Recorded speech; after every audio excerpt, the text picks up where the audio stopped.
All right. Good evening, everyone. Good to see you all out here this evening. We are in 2 Kings, chapters 16 and 17. Before we jump into reviewing where we are and getting ourselves caught up with, or getting ourselves started on tonight's material, let's have a word of prayer.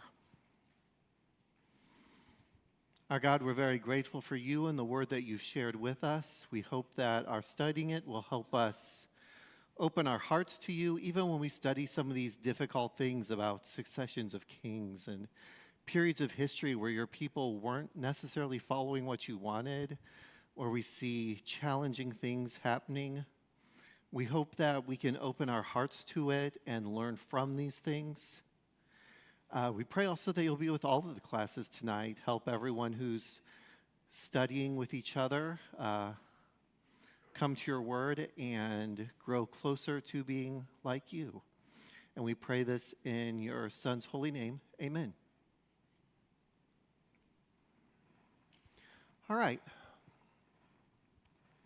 As promised, I'm going to skip ahead a little bit here. Just a quick review on where we are and how everyone that we've been talking about has been overlapping.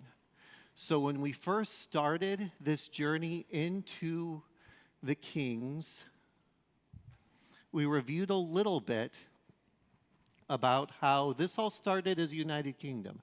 And we had 3 kings in a row, Saul, David, and Solomon, who each reigned for about 40 years, and under whom all of the tribes were united.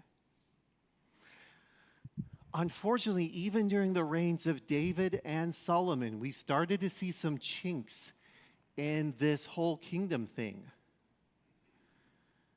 David's kingdom split for a little bit before reuniting under David. Solomon's reign started with a question of succession, and there was a split for a time before everyone consolidated under Solomon. These chinks cracked wide open under the reign of Solomon's son, Rehoboam. Now, Rehoboam decided that he really wanted to show the people who's boss and just be extra oppressive on everybody. This led to a rebellion led by one of his generals who had served under his father, Jeroboam. Despite their names rhyming, they are not related. When I was younger, I was convinced they were brothers. That was just the story I had in my head, just because of their names. And that led to the period of the divided kingdom.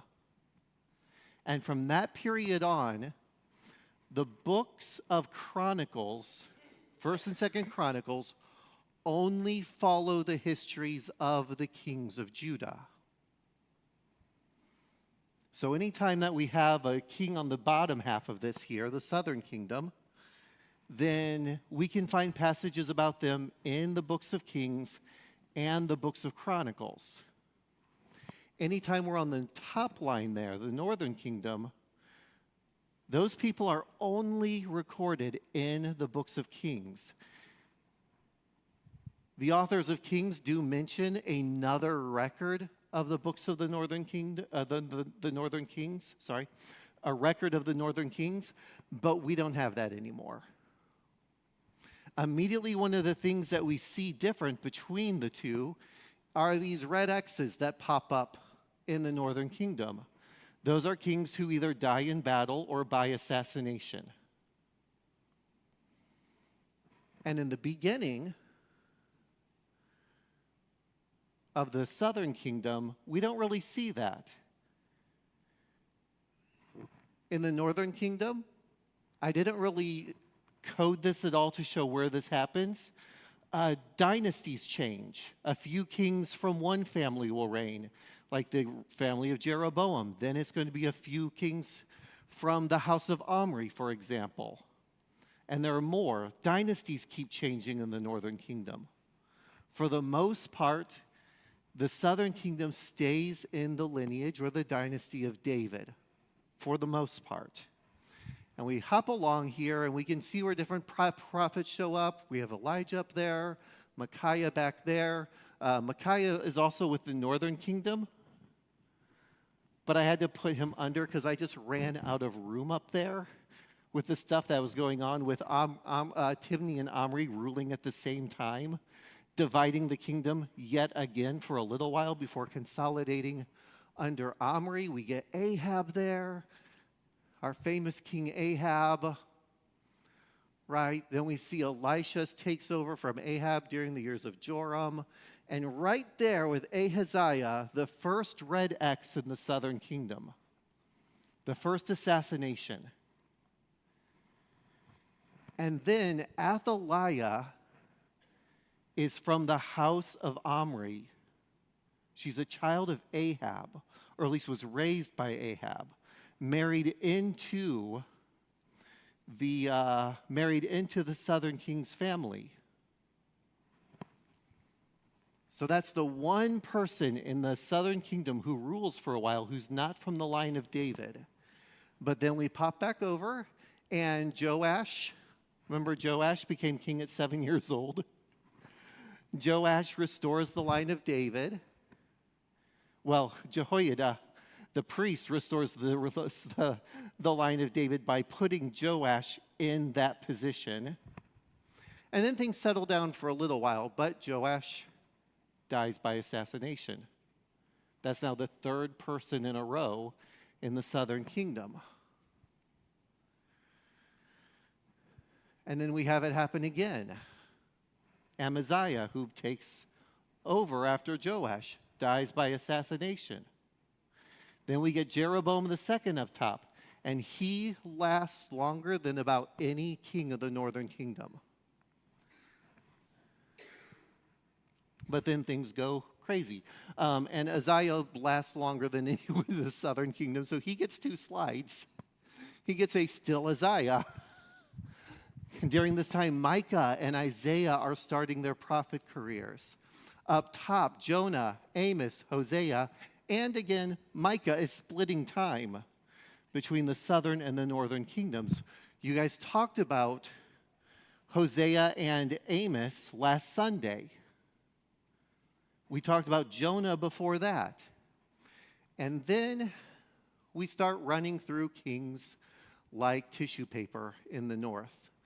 And while things stay relatively stable in the south, despite some issues with idolatry, we start seeing things like we saw at the beginning of the northern kingdom.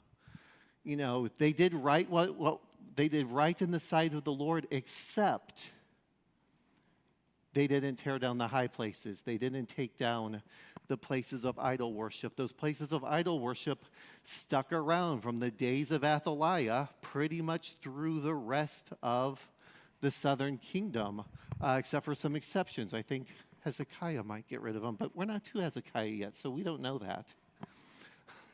And then this is where we're going to end tonight. We're going to get to a guy by the name of Hoshea, and that's going to be the end of the northern kingdom. And from here on out, it's not that the kingdom's reunited. It's that Judah and Levi, those 2 tribes, survive in the territory of the kingdom of Judah, and all of the other tribes are scattered in Assyrian captivity. And that's where we leave off. When we were last in the book of 2 Kings, we sped through that series of kings. And last time again, we talked about Amos and Hosea.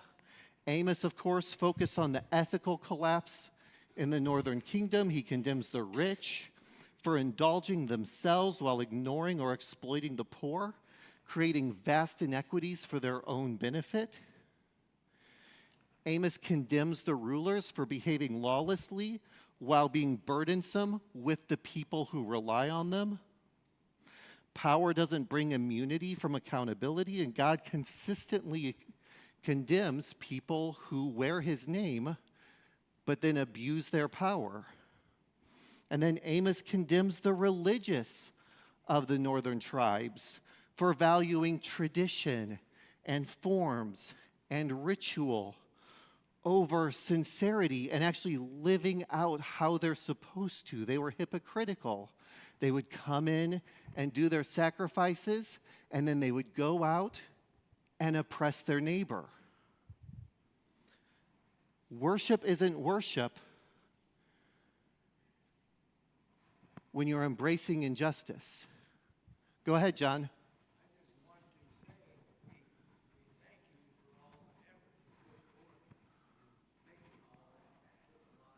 Oh, thanks. And the reason I do this, it's not so much to have you guys memorize dates and stuff. They're actually messed up dates up there. I have Athaliah in the wrong decade entirely. And honestly, part of the reason some of the dates are messed up is like I was working from 3 different historians and they all had different dates for these things happening, because it's not certain. It's not that I'm trying to get you to like memorize names and dates or anything like that. I just want you to be able to see the context of how everyone's fitting together. None of this happens in isolation. And another thing that's important that I like doing in these classes, I haven't done in this quarter yet, is it's also helpful to branch out a little bit and look at what's going on in the rest of the world during this time period. Because the history of Israel and Judah didn't happen in isolation.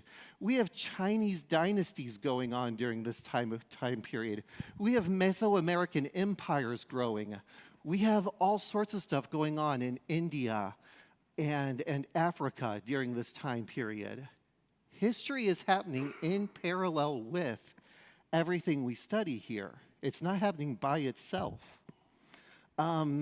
Next thing we did was we looked at Hosea, and of course that was like metaphor by example, wasn't it? Poor Hosea. I always feel so bad for the guy every time I study that book, But through Hosea, God pictured himself as a faithful, forgiving spouse, yearning for his partner, his wife, to return, who's been unfaithful. And of course, we see that in the life of Hosea and his wife. And of course, the unfaithfulness of Israel is their idols. And that brings us to where we are tonight. We're going to have 2 kings tonight, one in the south and then one in the north. All right, so let's read together 2 Kings 16 through 17. Are y'all caught up with where we are? It's a lot of stuff.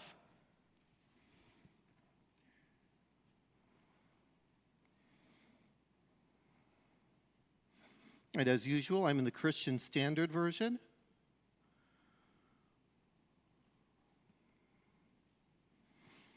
Second Kings 16. In the 17th year of Pekah, son of Remaliah, Ahaz, son of Jotham, became king of Judah.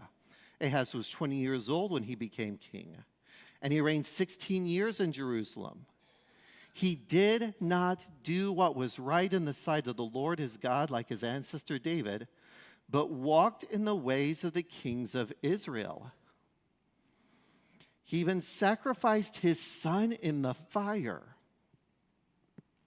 imitating the detestable practices of the nations the Lord had dispossessed before the Israelites. He sacrificed and burned incense on the high places, on the hills, and under every green tree. Then Aram's king Rezin and Israel's king Pekah, son of Remaliah, came to wage war against Jerusalem. They besieged Ahaz, but were not able to conquer him. At that time, Aram's king Rezin recovered Elath for Aram and expelled the Judahites from Elath, or Judeans. Then the Arameans came to Elath, and they still live there today. So Ahaz sent messengers to King Tilgath-Pileser of Assyria, saying, I am your servant and your son. March up and save me from the grasp of the king of Aram and the king of Israel, who are rising up against me. Ahaz also took the silver and gold found in the Lord's temple and in the treasuries of the king's palace, and sent them to the king of Assyria as a bribe. So the king of Assyria listened to him and marched up to Damascus and captured it.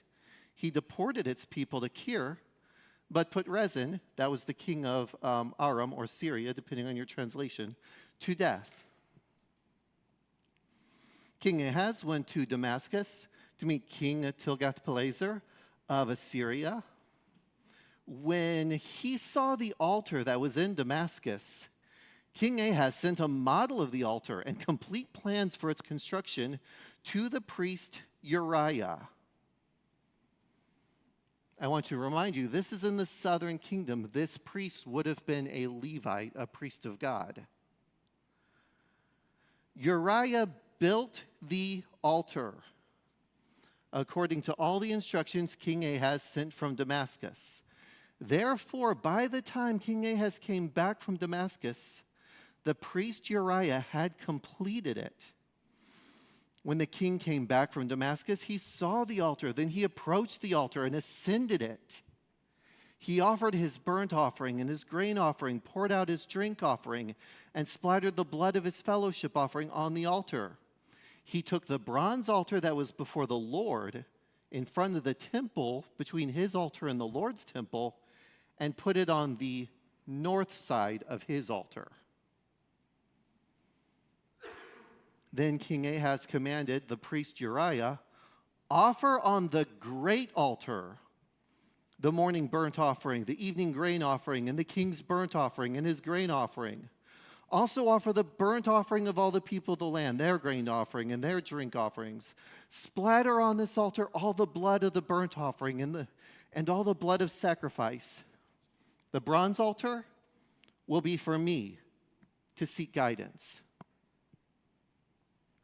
The priest Uriah did everything King Ahaz commanded.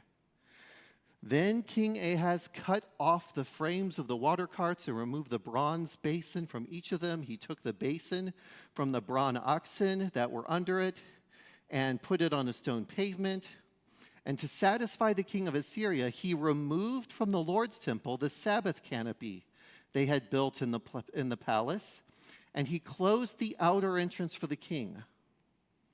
Now, the rest of the events of Ahaz's reign, along with his accomplishments, are written in the historical record of Judah's kings. Ahaz rested with his ancestors and was buried with his ancestors in the city of David, and his son Hezekiah became king in his place. I'm so jealous. Andy gets Hezekiah. Chapter 17. In the 12th year of Judah's king Ahaz, Hoshea, son of Elah, became king over Israel and Samaria, and he reigned 9 years. Just a quick reminder, this guy Hoshea killed the previous king. He did what was evil in the Lord's sight, but not like the kings of Israel who preceded him. King Shalmaneser of Assyria attacked him, and Hoshea became his vassal and paid him tribute. But the king of Assyria caught Hoshea in a conspiracy. He had sent envoys to So, king of Egypt, and had not paid tribute to the king of Assyria as in previous years. Therefore, the king of Assyria arrested Hoshea and put him in prison. The king of Assyria invaded the whole land, marched up to Samaria, remember that's the capital of the northern kingdom, marched up to Samaria and besieged it for 3 years. In the 9th year of Hoshea, the king of Assyria captured Samaria. He deported the Israelites to Assyria and settled them in Halah, along the Habor, Gozan's river, and in the cities of the Medes. This disaster happened because the people of Israel sinned against the Lord their God, who had brought them out of the land of Egypt from the power of Pharaoh, king of Egypt, and because they worshipped other gods. They lived according to the customs of the nations that the Lord had dispossessed before the Israelites, and according to what the kings of Israel did. The Israelites secretly did things against the Lord their God that were not right. They built high places in all their towns, from watchtower to fortified city. They set up for themselves sacred pillars and Asherah poles on every high hill and under every green tree. They burned incense there on all the high places, just like the nations that the Lord had driven out before them had done. They did evil things, angering the Lord. They served idols, although the Lord had told them, "You must not do this." Still, the Lord warned Israel and Judah through every prophet and every seer, saying, "Turn from your evil ways and keep my commands and statutes according to the whole law I commanded your ancestors and sent you through my servants, the prophets." But they would not listen. Instead, they became obstinate like their ancestors, who did not believe the Lord their God. They rejected his statutes and his covenant he made with their ancestors and the warnings he had given them. They followed worthless idols and became worthless themselves, following the surrounding nations the Lord had commanded them not to imitate. They abandoned all the commands of the Lord their God. They made cast images for themselves, 2 calves and an Asherah pole. They bowed in worship to all the stars in the sky and served Baal. They sacrificed their sons and daughters in the fire and practiced divination and interpreted omens. They devoted themselves to do what was evil in the Lord's sight and angered him. Therefore the Lord was very angry with Israel, and he removed them from his presence. Only the tribe of Judah remained. Even Judah did not keep the commands of the Lord their God, but lived according to the customs Israel had practiced. So the Lord rejected all the descendants of Israel, punished them, and handed them over to plunderers until he had banished them from his presence. When the Lord tore Israel from the house of David, Israel made Jeroboam, son of Nebat, king. Then Jeroboam, this is a history recap, then Jeroboam led Israel away from following the Lord and caused them to commit grave sin. The Israelites persisted in all the sins that Jeroboam committed and did not turn away from them. Finally, the Lord removed Israel from his presence, just as he had declared through all his servants the prophets. So Israel has been exiled to Assyria from their homeland to this very day. Then the king of Assyria brought people from Babylon, Cutha, Ava, Hamath, and Sepharvaim, and settled them in place of the Israelites in the cities of Samaria. The settlers took possession of Samaria and lived in its cities. When they first lived there, they did not fear the Lord, so the Lord sent lions among them. Oh, that answered one of my questions. I missed that. Which killed some of them. The settlers said to the king of Assyria, "The nations that you have deported and placed in the cities of Samaria do not know the requirements of the God of the land. Therefore he has sent lions among them that are killing them, because the people don't know the requirements of the God of the land." Then the king of Assyria issued a command: "Send back one of the priests you deported. Have him go and live there so he can teach them the requirements of the God of that land." So one of the priests they had deported came and lived in Bethel, and he began to teach them how they should fear the Lord. But the people of each nation were still making their own gods in the cities where they lived and putting them in the shrines of the high places that the people of Samaria had made. The men of Babylon made Succoth-Benoth. The men of Cuth made Nergal. The men of Hamath made Ashima. The Avites made Nibhaz and Tartak. And the Sepharvites burned their children in the fire to Adramelech and Anemelech, the gods of Sepharvaim. Ugh. I was okay like the first time hitting some of those names, but then on a repeated, I'm getting tongue-tied, y'all. They feared the Lord. There's not going to be a test, by the way. They feared the Lord, but they also worshiped their own gods according to the practice of the nations from which they had been deported. They are still observing the former practices to this day. None of them fear the Lord or observe the statutes and ordinances, the law and commandments that the Lord had commanded to the descendants of Jacob, whom he had given the name Israel. The Lord made a covenant with Jacob's descendants and commanded them, "Do not fear other God, do not bow and worship to them, do not serve them, do not sacrifice to them. Instead, fear the Lord who brought you up from the land of Egypt with great power and an outstretched arm. You are to bow down to him, and you are to sacrifice to him. You are to be careful always to observe the statutes, the ordinances, the law, and the commandments he wrote for you. Do not fear other gods. Do not forget the covenant that I've made with you. Oh, do not forget the covenant. Oh, he repeats it. Do not fear other gods, but fear the Lord your God, and he will rescue you from all your enemies. However, these nations would not listen, but continued observing their former practices. They feared the Lord, but also served their idols. Still, today, their children and grandchildren continue doing as their ancestors did. And this chapter gives us the best indication of when 2 Kings was written, because it keeps saying things to this day, meaning this book was probably completed during the time of the exile. Okay, let's back up. Man, the hard thing about reading 2 Kings 17 out loud is after a while, it gets really repetitive, doesn't it? Felt like it was kind of making the same point over and over, but maybe that was just to really help the original audiences kind of get it.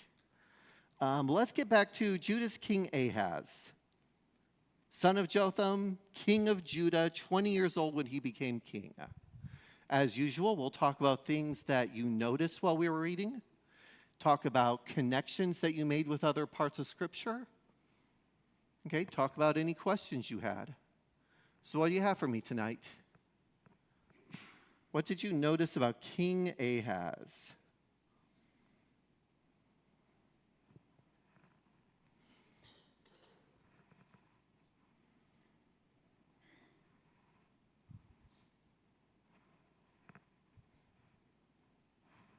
Go ahead, John. He was, shall we say, a halfway good king. But he still did a lot of things that were done in the past as well. Mm-hmm. So he was not a completely good king, but he was one of the better ones, put it that way. Yeah, we start out there, in verse 2, he does get introduced as he did not do what was right. He walked in the ways of the kings of Israel, which is a pretty tough condemnation of someone from the south, who's not of the kings of Israel. Pretty much right away, he gets in trouble, doesn't he? He gets hit by the Arameans or the Syrians, who we've read about several times now, kind of being a thorn in the side of Israel, the northern kingdom. Now they're hitting down here in Judah. Do you remember that we actually, we had a moment where at the death of Elisha, do you remember that when he was all like, I can't remember the name of the king at the time because they all just run together in my head. But that king of Israel had come to Elisha in his death and said, the chariots and horses of Israel, you're dying. And Elisha has him hit those arrows against the ground, remember? And the king took them and struck 3 times. And Elisha's like, dude, if you had just struck a few more times, you would have wiped Aram or Assyria out entirely, but now you're only going to kind of sort of beat them. And now we're kind of seeing this come true because immediately after that, Aram takes a back seat. Syria takes a back seat for a little while. They do get hurt, but now they're coming roaring back. And on top of things, they're teaming up with the northern kingdom. And they besiege Jerusalem. So this is the first time Jerusalem faces a siege. They're going to face 3 sieges, if I remember correctly, by the time they fall. This is the first of them. And King Ahaz, he goes for help. He says, I need help against these people. So he turns to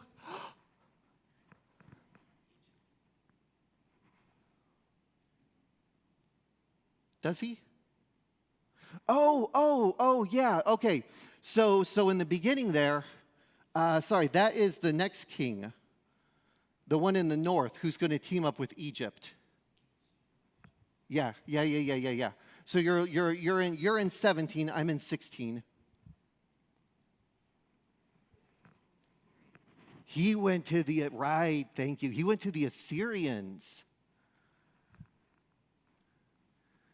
he went to the Assyrians. He doesn't turn to God. He doesn't call for one of the prophets. He makes a pact with one of the biggest and baddest countries around. The same group of people that a few years ago Jonah was predicting their downfall unless they repented. Well, it looks like we're back to being a military power at this point.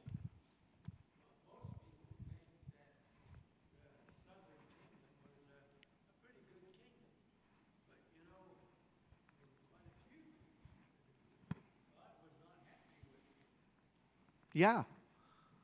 Out of the 20 kings of the southern kingdom, it's kind of fun. There are 20 kings in the north and 20 kings in the south, which you can read as much as you want to into this, comes up to 40 kings total between the northern and southern kingdom. All right, yeah, but out of the 20 kings in the south, 5 get described as good kings. 5. 1/4. All right? So yeah, he turns to Assyria. And Assyria does. Assyria helps him out. After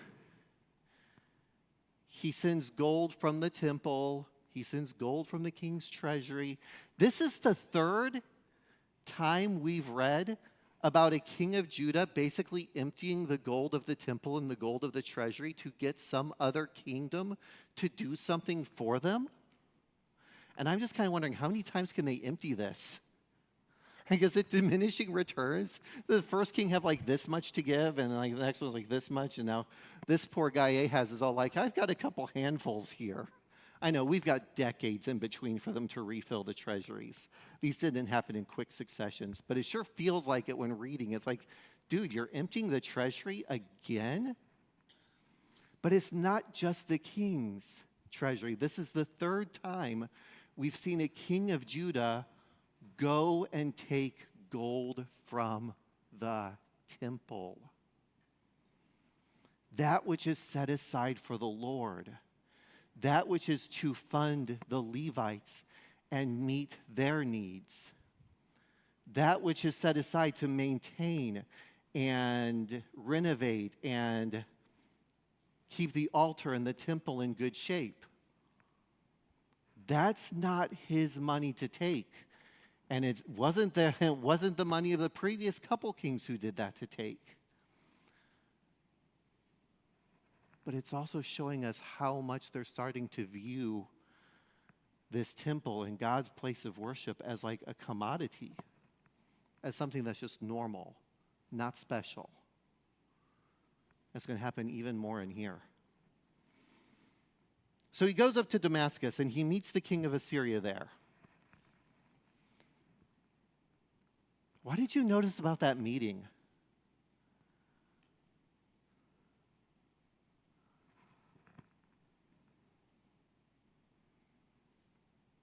The chapter makes a really big deal about it.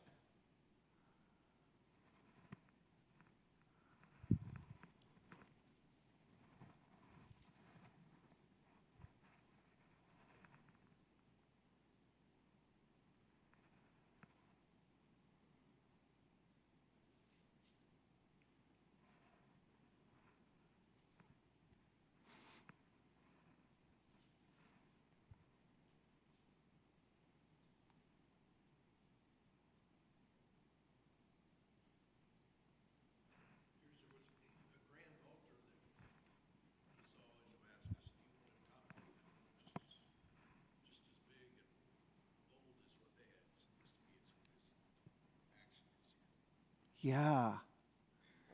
He sees this idolatrous altar set up to the Assyrian gods.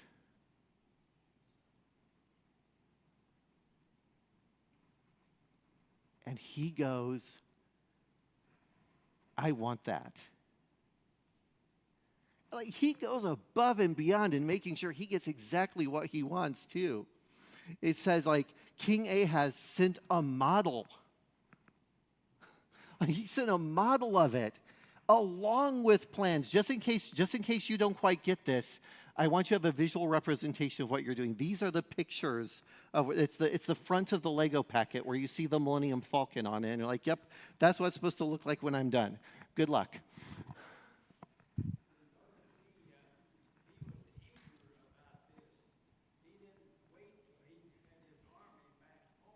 Mm-hmm.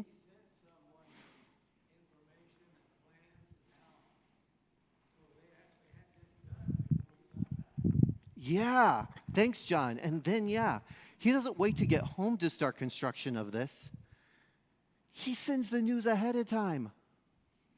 Build this amazing altar that I saw in Damascus. And then one of God's priests, Uriah here, does it. Built an altar so big that when King Ahaz comes back, it says that he ascends the altar. This is big, this is ornate, this is massive. And now Ahaz. And now Ahaz is all like, hey dudes, all of the sacrifices you usually do, you put on this altar. This more modest altar that was built as an altar to the Lord, do you remember what they did with that thing? They went and pushed it out of the way. And then the really weird thing hits me here. I want you to use this altar, this new impressive thing, for all the sacrifices, just like the Assyrians do. We're going to look as cool as them when we're doing our sacrifices. This is going to be big. And it's going to be shiny, and it's going to be golden, and it's going to be all sorts of amazing. And you do all your sacrifices here. But this altar of the Lord, keep this over here because I might want to ask it questions from time to time.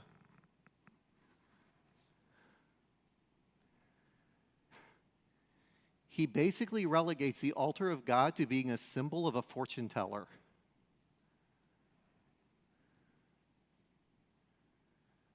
I don't know. I feel like sometimes, I know I have, and I've definitely seen in Christianity over the years, us wanting something bigger and shinier and bolder and more powerful and more impressive than what God has given us. But then remember to say your prayers to God and ask Him the right things. Yeah, go ahead. I think about this from 1 Samuel chapter 8, when the Israelites asked for a king. Mm-hmm. And Samuel asks God, and God says, okay, give them a king, but warn them, and he does. Mm-hmm. And I know the books of Chronicles and Kings are a history so that we can understand what happened. But I also think that they are a lesson in what human kings are like. When we reject the real king, what we get instead is this story of 40 kings total in the north and south and all the badness that comes from it. Yeah. And then contrast that with Jesus Christ the King and how glorious and much better that is. I think God's offering that as a contrast to all of this in the story. I think you're absolutely right. Let's back up to when God set up Israel. And I don't mind taking this time on this because, like, the next chapter, there's not a ton to talk about. We have a king, Israel falls, the people get scattered, the end, basically. That's the northern kingdom. Southern kingdom sticks around. When God set up the people in Canaan, He didn't set them up with a king. He didn't set them up with a formal military.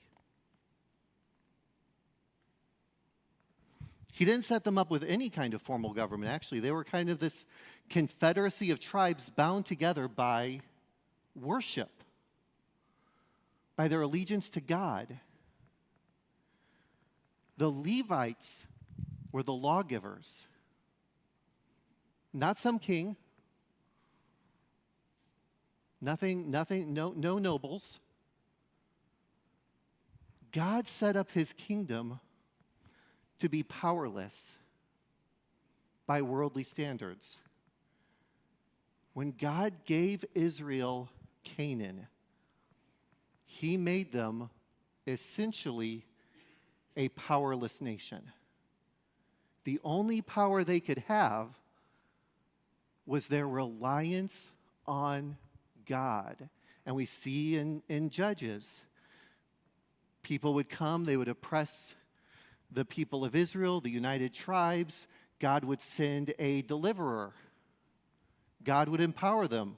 They'd often win over improbable odds because it wasn't the might, the physical might, or military strategy or anything like that that was important. What was important was that God was behind them. And then we get to the final judge, Samuel. Prophet, priest, judge. He has lots of jobs. And the people say, we want a king.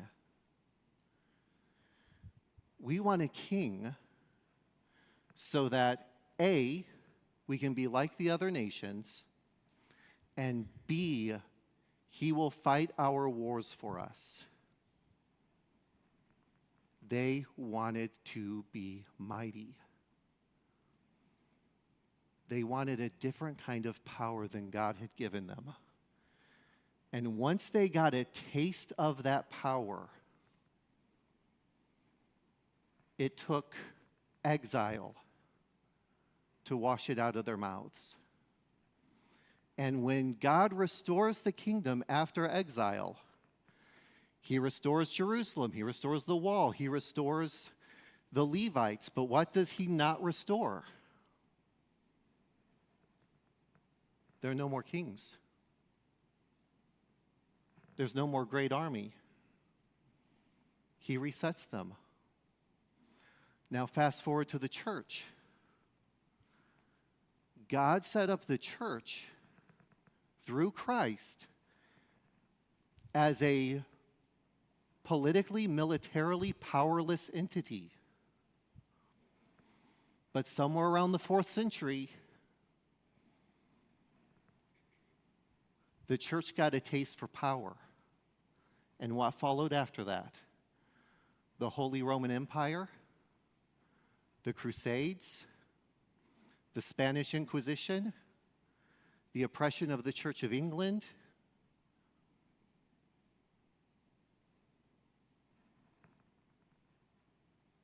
History repeats itself.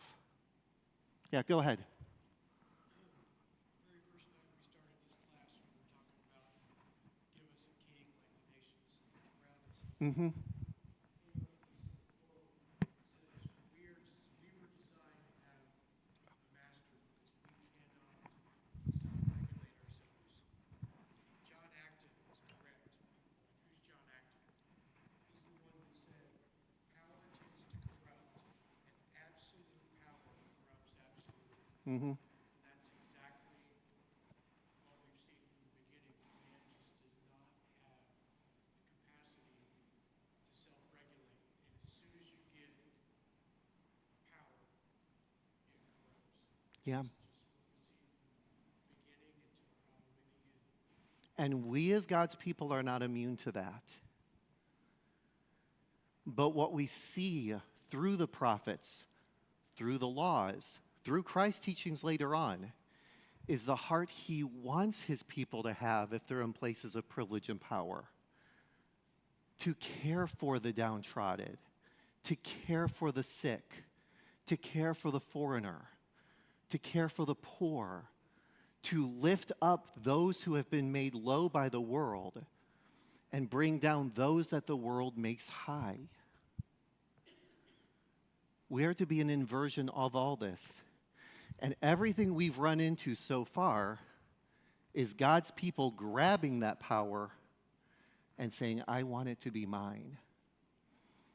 I want Israel to be great, but not great in the way that God wanted it to be. Go ahead, John. God made a decision many years ago, hundreds of years ago, where we're talking now, that the Messiah would come through the generation of David. Mm-hmm. Now, the northern kingdom had nothing to do with David. Nope. The northern kingdom was determined that they were going to live their own life and they were not going to follow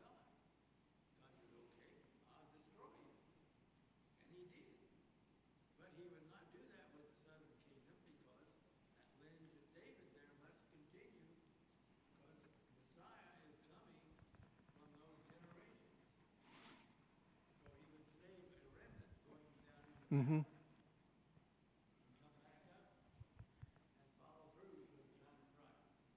Yeah.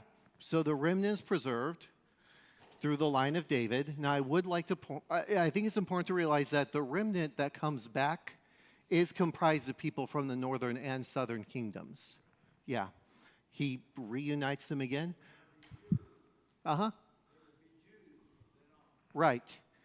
And from a interesting historical note, what we see at the end of chapter 18, these different peoples kind of getting pushed into the territory that is the northern kingdom of Israel and inhabiting there, along with people of Israel, along with people who are trying to teach God worship. That group of people, most Jewish scholars would say, become the people that we then know as the Samaritans by the time we get to Jesus' day, Jesus and the Samaritan woman. These are the people who sort of kind of learned God, but not really. And so there was like this division between the Jews who came back and those Samaritans. All right?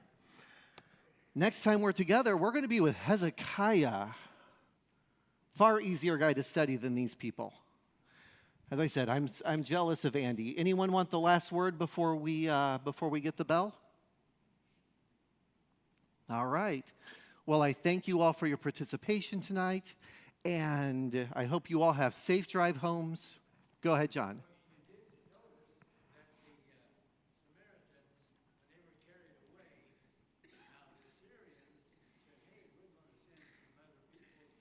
Mm-hmm.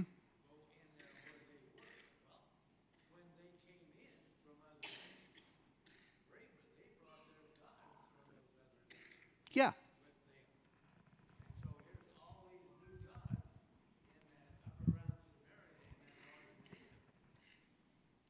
Yes, exactly. Yep. All right.